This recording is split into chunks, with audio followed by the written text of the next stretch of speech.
जय हिंद दोस्तों, target India channel में आपका बहुत बहुत स्वागत। जैसा कि हम लोग पिछले वीडियो में संतुलन तंत्र के बारे में जाने, आज हम लोग सिर्फ संतुलन तंत्र पे विस्तृत चर्चा करेंगे और विस्तृत समझने की कोशिश करेंगे। तो सर, आपका फिर से टारगेट इंडिया चैनल में आपका स्वागत। आज सर हम लोग संतुलन तंत्र पे विस्तृत चर्चा करेंगे। तो क्या होता है संतुलन तंत्र, इसके बारे में आप अच्छे से दोस्तों जय हिंद। जैसा कि वीडियो के पार्ट 2 में हम लोगों ने संतुलन तंत्र को शरीर में खोजे गए मेडिकल साइंस के द्वारा 11 तंत्रों के साथ कंपैरिजन किए थे या उसके साथ समझने का कोशिश किए थे। लेकिन इस बार इस वीडियो में मतलब पार्ट 3 वीडियो में हम लोग सिर्फ और सिर्फ संतुलन तंत्र के बारे में समझने का और चर्चा करने की कोशिश करेंगे कि संतुलन तंत्र है क्या है। ठीक है, तो दोस्तों संतुलन तंत्र जीव शरीर में स्थापित एक स्वतंत्र तंत्र है जिसकी अपनी एक स्वतंत्र कार्य प्रणाली है जो स्वचालित ढंग से कार्य करती है, जिसके द्वारा शरीर में स्थापित संपूर्ण तंत्रों का संतुलन किया जाता है या होता है, जिसके प्रभावित होने से या प्रभावित करने से अनेकों प्रकार की शरीर में विकृतियां एवं अनेकों प्रकार के असंक्रामक रोग उत्पन्न होते हैं। इस प्रकार संतुलन तंत्र का अध्ययन एवं खोज चिकित्सा विज्ञान की किसी भी शाखा या विश्व की किसी भी चिकित्सा पद्धति में नहीं मिलता है और न ही चिकित्सा विज्ञान में कहीं संतुलन तंत्र का उल्लेख यानी थ्योरी मिलती है। इसलिए संतुलन तंत्र जो कि शरीर के अंदर स्थापित है, नए तंत्र की खोज है। तो सर, आपने बोला कि इसका उल्लेख कहीं नहीं होता, तो क्या चिकित्सा विज्ञान में इसका उल्लेख कहीं नहीं है? हाँ, जबकि शरीर को सुचारू रूप से चलाने एवं शारीरिक क्रियाओं का समन्वय एवं अन्य तंत्रों का संतुलन के लिए शरीर में कौन सी व्यवस्था है जो अदृश्य रूप से संतुलन एवं समन्वय बनाए रखती है, जिससे शरीर की सारी व्यवस्थाएं बनी रहती है, जिसको चिकित्सा विज्ञान शरीर का प्रकृति मान बैठा है या मान लिया है, जिसके प्रभावित होने से अनेकों प्रकार के असंक्रामक रोग उत्पन्न होते हैं, इसकी जानकारी चिकित्सा विज्ञान में उपलब्ध नहीं है। मैंने तो जहाँ तक अध्ययन किया है वहाँ तक अभी तक हमको यही जानकारी है कि चिकित्सा विज्ञान में संतुलन तंत्र नाम का कोई तंत्र का खोज का उल्लेख नहीं। तो सर, आपने बताया कि इसका उल्लेख नहीं है अभी तक चिकित्सा विज्ञान में, तो इस व्यवस्था को चिकित्सा विज्ञान क्या मानता है?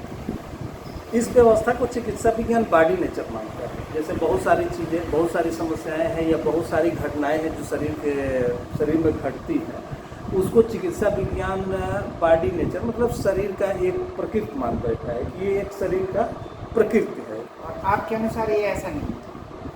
जी हाँ, संतुलन तंत्र की वह व्यवस्था शरीर में कहाँ पर स्थापित है, कहाँ से संचालित होती है और इसका नियंत्रण कहाँ से होता है, कैसे होता है, इसकी जानकारी चिकित्सा विज्ञान की किसी भी पद्धति में नहीं है। ये जानकारी नहीं होने के कारण संतुलन की व्यवस्था को चिकित्सा विज्ञान बॉडी नेचर मान बैठा है। जैसे बहुत सारी चीज़ें आप सुने होंगे या थ्योरी ऐसी मिलती है कि बॉडी का भी अपना एक नेचर होता है, मतलब प्रकृति होती है, जबकि ऐसा नहीं है। जो भी शरीर के अंदर घटनाएं घटती हैं, उस घटनाओं का कुछ न कुछ उद्देश्य होता है और वो किसी न किसी उद्देश्य से ही वो घटनाएं घटती है। तो फिर सर, आपने बताया कि उसका कुछ उद्देश्य होता है जैसे कि, तो फिर आपके अनुसार शरीर का संतुलन शरीर का प्राकृतिक नहीं, आप नहीं। जैसा आप बोल रहे हैं, नहीं। अगर शरीर का संतुलन जो है बॉडी का, वो शरीर की प्रकृति नहीं है, जैसा कि बॉडी नेचर बोलते हैं।